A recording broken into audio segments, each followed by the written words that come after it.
Assalamualaikum warahmatullahi wabarakatuh. Teman-teman semua, ketemu lagi dengan saya Ridwan Ilyas, masih di video bab himpunan dari playlist logika dan matematika. Saya kembali harus minta maaf karena ada kendala teknis terkait dengan kamera, jadi saya tidak bisa menampilkan ekspresi wajah saya ketika menyampaikan ini semua. Mohon maaf, semoga teman-teman nanti tetap bisa menyimak dengan baik. Semoga di video selanjutnya kendala teknisnya bisa ditangani. Oke, kita masuk ke subbab penyajian himpunan. Eh, Himpunan biasanya disajikan dalam bentuk enumerasi ya. Enumerasi itu tata cara menuliskan himpunan dengan cara mendaftarkan semua elemen himpunan yang bersangkutan di antara dua buah tanda kurung kurawal ya, seperti pada penjelasan sebelumnya ya. Contohnya misalkan himpunan A berisi 4 buah bilangan asli pertama, maka himpunan A ditulis A sama dengan kurung kurawal buka 1, 2, 3, 4 kurung tutup. Atau misalnya himpunan A berisi 3 hewan peliharaan di rumah. Nah, lalu cara menulisnya A sama dengan kurung buka kucing, anjing, burung kurung tutup kurawal.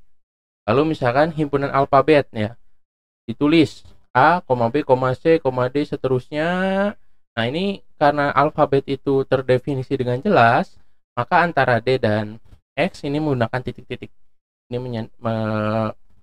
menandakan bahwa sebenarnya ada isinya, tapi tidak dituliskan semuanya. Di sini langsung X, Y, Z gitu ya. Nah, simbol-simbol baku yang ada pada himpunan gitu ya. Misalkan P ya. P ini biasa digunakan sebagai simbol himpunan bilangan bulat positif. 1, 2, 3 dan seterusnya. Lalu N. N itu himpunan bilangan alami atau natural ya, isinya 1, 2, 3 dan selanjutnya. Z itu himpunan bilangan bulat. Bilangan bulat itu berarti dari minus tak terhingga sampai dengan plus tak terhingga ya. Nah, penulisannya biasanya titik-titik minus 2, minus 1, 0, 1, 2 dan seterusnya. Lalu Q itu biasanya himpunan bilangan rasional ya. Lalu R itu biasanya himpunan menyatakan himpunan bilangan real. Lalu C itu biasanya himpunan bilangan kompleks.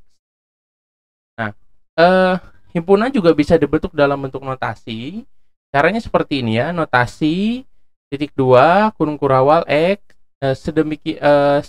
sedemikian sehingga syarat yang harus dipenuhi oleh X. Nah, aturannya nih, bagian kiri tanda ini ya, tanda garis lurus ini melambangkan elemen dari himpunannya.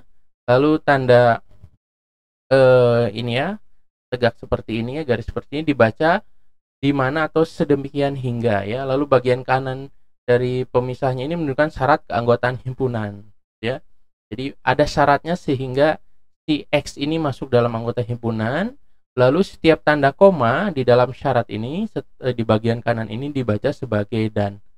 Ya, jadi kalau ada koma berarti syaratnya lebih dari 1. Contoh misalkan ini. A adalah himpunan bilangan bulat positif kurang dari 5. Maka ditulis A sama dengan kurung kurawal buka X sedemikian sehingga X adalah himpunan bilangan bulat positif kurang dari 5 kurung tutup. Atau seperti ini. Karena kita tahu tadi simbol bilangan bulat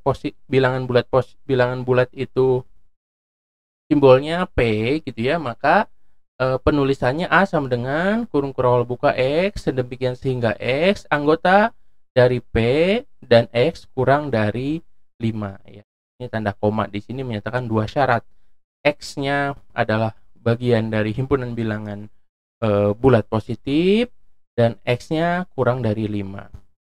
Atau misalkan seperti ini, C adalah himpunan bilangan genap positif yang lebih kecil atau sama dengan 8. Nah, bisa ditulis dengan cara seperti ini, A sama dengan X sedemikian sehingga X adalah himpunan bilangan genap positif lebih kecil atau sama dengan 8. Atau dengan cara seperti ini, A sama dengan X sedemikian hingga X per 2 gitu ya, anggota dari P gitu ya, karena ketika X dibagi dengan 2 maka dia harus nilainya bilangan bulat ya, tepat, tidak bersisa. Lalu kemudian dan 2 dan X kurang dari sama dengan 2 dan X X lebih besar sama dengan 2 dan X lebih kecil sama dengan 8, atau X di antara 2 dan 8. Ini penulisannya seperti ini ya.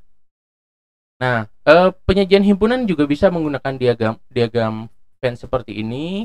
Ada penggambaran kotak di sini ya, atau persegi, lalu kemudian ada tanda U di sini. Ini menyatakan bahwa apa yang ada di dalam X ini adalah himpunan universal ya. Nah, himpunan utamanya yang ada di dalam lingkaran ini, di mana himpunan ini anggota elemennya adalah X dan Y.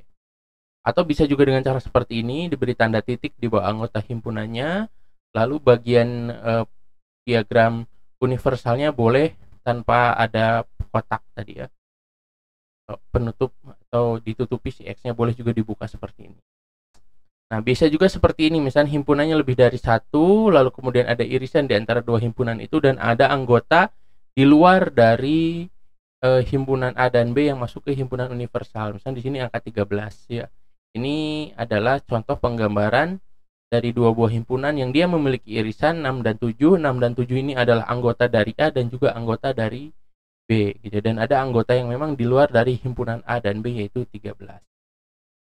Nah, itu tentang bagaimana kita menjadikan himpunan dalam bentuk notasi maupun diagram Venn. Nanti ke depan teman-teman akan menemukan itu lebih banyak, dan juga penggambaran dan simbol notasinya itu sangat penting bagi kita ketika kita menyajikan himpunan dalam bentuk matematis. Nanti itu bisa teman-teman juga temui ketika menggambarkan misalkan basis data, baik itu yang terstruktur ataupun yang tidak terstruktur. Itu basis pemahamannya ada di teori himpunan, dan penyajiannya seperti yang sudah saya sampaikan sebelumnya. Terima kasih, nanti kita ketemu lagi di video selanjutnya membahas tentang kardinalitas. Sampai ketemu lagi teman-teman semua, tetap sehat selalu. Kita ketemu lagi. Saya Ridwan Ilyas, mohon maaf atas segala kekurangannya. Assalamualaikum warahmatullahi wabarakatuh.